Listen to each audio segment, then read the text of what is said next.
sector and the impact it's facing due to the coronavirus. We are joined by Lauren Fix, the car coach.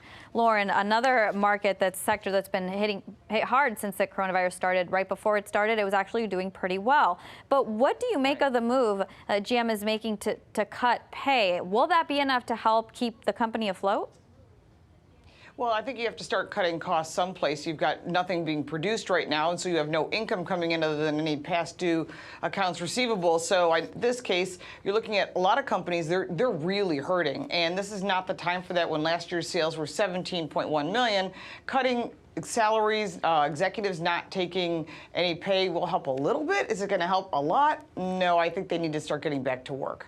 Well, President Trump took to Twitter to address this, and he said that General Motors must immediately open their plants and to start making ventilators, adding that with GM, things never seem to work out. He wants them to make the ventilators now, and that the number of ventilators is now expected to be lower and not until late April. Some say it won't be as easy for automakers to manufacture these ventilators. Is that the case?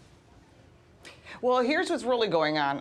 Right now, they have decided they were going to charge for these ventilators at a very high price. So literally just before your show started, the president signed the Production Act. So basically, he's telling General Motors, you have to make these ventilators and sell them to us at cost. And in the meantime, paralleling that, Fiat Chrysler is making masks, they're making shields, they're producing ventilators, and Ford Motor Company has already sent and delivered quite a few shields. So they've been very aggressive, although they were called out in one of President Trump's tweets.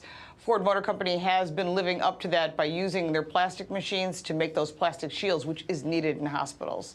Well, hopefully they can continue to then help out because these supplies are running out and are costing lives now. But I do want to ask you, why are most auto dealers right now and service stations still open during these times? I mean, I don't imagine people are actually going out and shopping for a new car. Or are they?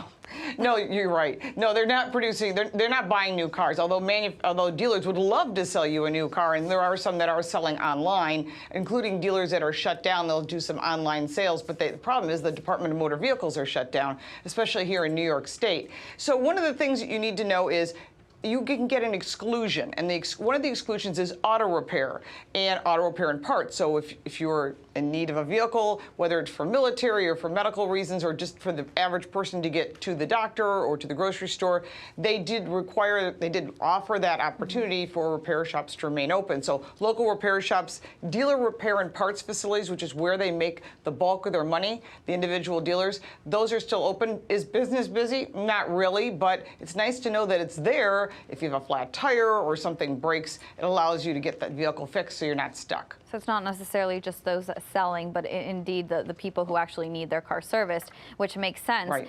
But what does all of this impact mean for the future of the auto industry, at least for the remainder of the year? Usually in September we see these new models. We have about a minute left, but I want to get your take on this and what we're going to be seeing in 2020.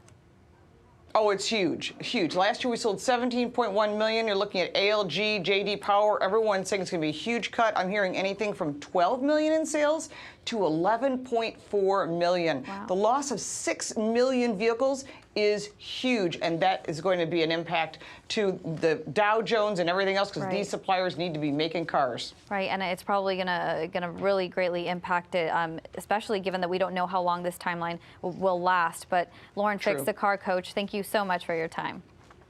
Thank you.